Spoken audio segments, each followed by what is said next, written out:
So now I'm going to be going over the trap muscle, trapezius muscle release with the sock and the 2 trigger point therapy balls. So we're going to put the 2 balls into the sock, tighten up around it so it stays firm in there. We have the yoke block set to support the head. I'm going to set the balls towards the bottom of my shoulder blades. So there is the soft portion in the middle that is to avoid the spine. So we're basically going to hug the 2 muscles supporting the spine, create that compression. So I'm going to set that up now. As I mentioned in person, there are 3 points for this trap release. So we're going to work towards the bottom of the shoulder blade. For myself, that's about here, a little bit higher, and then up towards the neck, but not directly below it. Okay, so we're going to start with the ones towards the shoulder blade. I kind of lean back on it.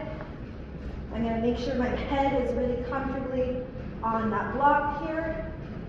And you can see everything looks to be in a nice straight line for my spine. Another note I want you to see is that there's not a lot of space under my lumbar spine, lower back, so it doesn't look like I'm arching my back out. This kind of tells you that you're in the right area.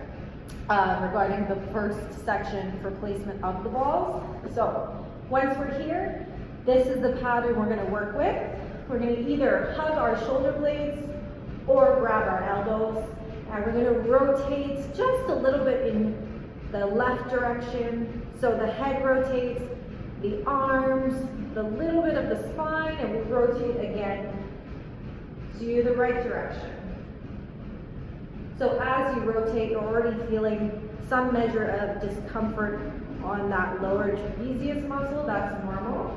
But again, like I said, this should not be affecting the spine in any way. So we're going to rotate 4 times. That's twice in each direction.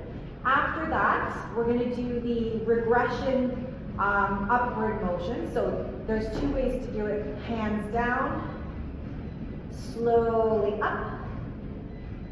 This is pretty tough on the rotator cuff, so regression is going to be hugging the elbows down to the abdomen, and then letting them drop behind. Gravity is going to take them back. Generally, this should be pretty comfortable. You can stop the range too if I feel more comfortable up here instead of letting them drop behind my head. That's okay. So I'm going to lift down and up at least 2 times, but I can do this up to 4 times. Once I've completed this section with the left and right rotation and the overhead movement, I'm going to move on to section 2. So the ball towards the middle of the shoulder blade, setting up for that pattern again. Again, lower back is not arching. Head is comfortably supported, spine feels comfortable in line. We're going to start with the rotations, hugging our body, reaching for the shoulder blades, or as a regression, just at the elbows, rotating.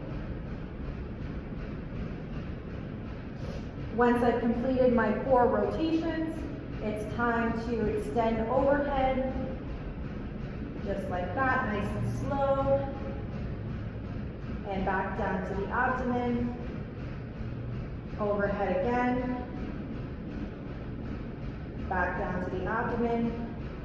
Like I said, we can repeat that overhead movement up to 4 times, but 2 is enough for a quick release. Then I move on to section 3. What I can just do is lift up and step back down, making sure, again, the spine is not aggravated by the balls. It should be in the soft part at the center, and then next to the spine, I have the compression. I start again, rotation, rotation, 2 more times, rotation, and again, and overhead movement, grabbing my elbows, falling behind. You might feel a couple pops or cracks, little things like that. That's completely normal and safe, but you just don't want to feel any true aggravation on that rotator cuff. And then I'm done. I've completed my three sections, so I can sit up, And things should feel much looser in the back area, next to the neck, and generally between